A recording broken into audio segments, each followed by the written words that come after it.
Explaining GTA characters' backstories. Michael DeSanta edition.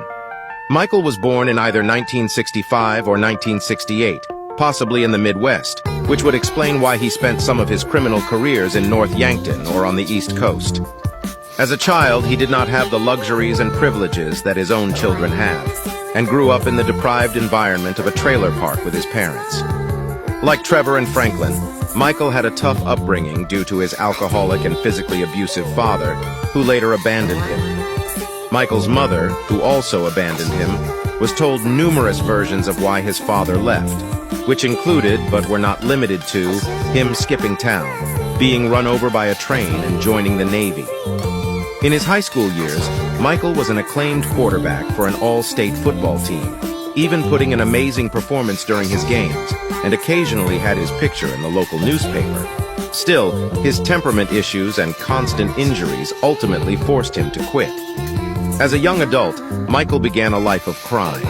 According to Michael, he was imprisoned twice by the time he was 20. While in prison, Michael learned many skills, including using a tattoo gun by tattooing his name on his cellmate's buttocks.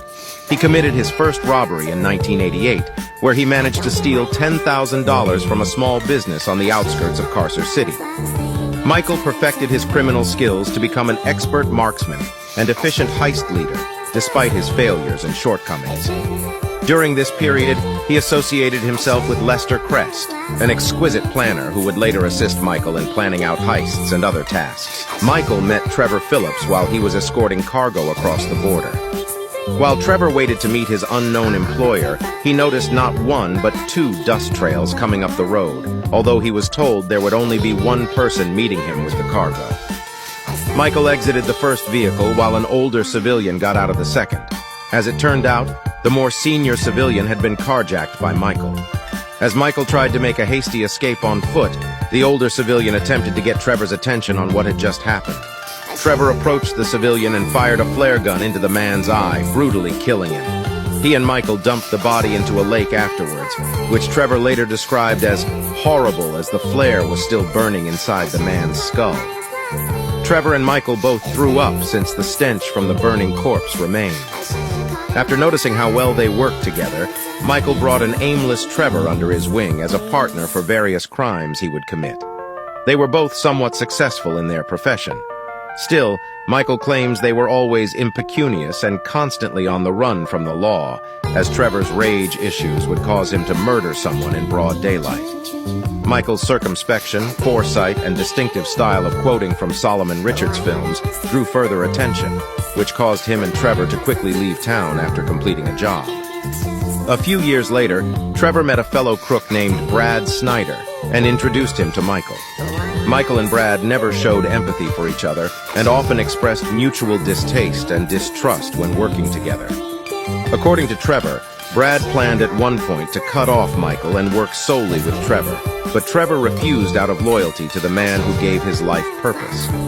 The trio, along with Lester and a few other accomplices, committed robberies across the Midwest for a while. In 1991, Michael met a stripper named Amanda at a strip club. After flirting with each other, the couple started a romantic relationship. Using money earned from illicit activities, Michael bought Amanda some breast implants, which would help with her stripping and prostitution career.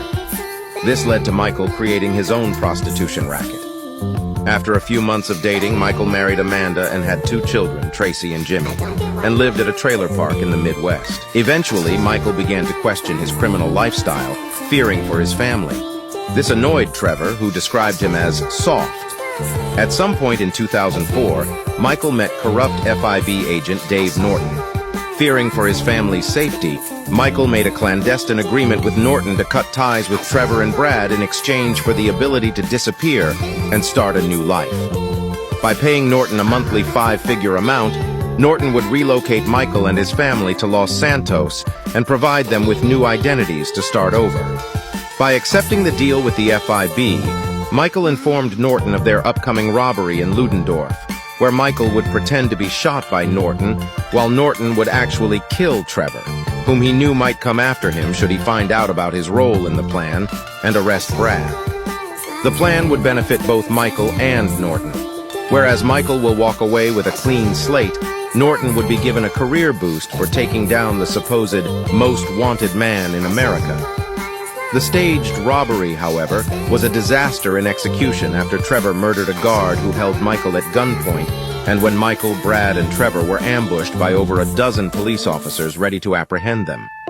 During the getaway, their driver was killed by pursuing police, forcing Michael to take the wheel and drive the crew to the ambush point he and Norton had agreed on, where he claimed there was a helicopter waiting upon their arrival. The plan almost failed after their vehicle was hit by a train at a railroad crossing, as they attempted to avoid a roadblock of North Yankton State Patrol vehicles. Things likewise deviated from the original plan when instead of Trevor, it was Brad who was accidentally shot by Norton when he walked in front of Trevor. Michael also pretended to be shot and begged Trevor to leave him behind. Enraged beyond sense, Trevor proceeded to shoot numerous arriving police officers before barely escaping the ambush with his life. Trevor was never caught by the police and eventually went into hiding. After the incident, Michael Townley was declared dead and given a funeral, but Brad died from his gunshot wound, and it was his body that was buried in Michael's grave. News reports stated that Michael had been killed, Brad had been imprisoned, and Trevor remained at large. Michael eventually concluded that Trevor had ended up getting himself killed, but never received confirmation of this assumption. Upon their relocation to Los Santos, Michael and his family moved into a mansion in Rockford Hills, using the new surname DeSanta, which was a long-term alias of Michael's. Michael's life in Los Santos slowly pirouetted into a living nightmare. He grew increasingly unhappy from leaving his criminal life behind for the family life he believed he desired. He spent most of his days numbing his depression by either getting drunk, miserably lounging by his pool, or cheating on Amanda with another stripper, which Amanda eventually catches happening. Michael's neglect and narcissism, along with his cheating, caused Amanda to philander on him as well and spend much of their savings on plastic surgery, while Tracy and Jimmy showed him very little respect as he occasionally chewed them out for their less-than-ideal lifestyle choices. Jimmy for being a lazy, video game-obsessed stoner, and Tracy for being a diva willing to do anything to become famous. Suffering from a midlife crisis and a deteriorating marriage, Michael began visiting Isaiah Friedlander, an overpriced psychologist who cared very little for Michael's problems.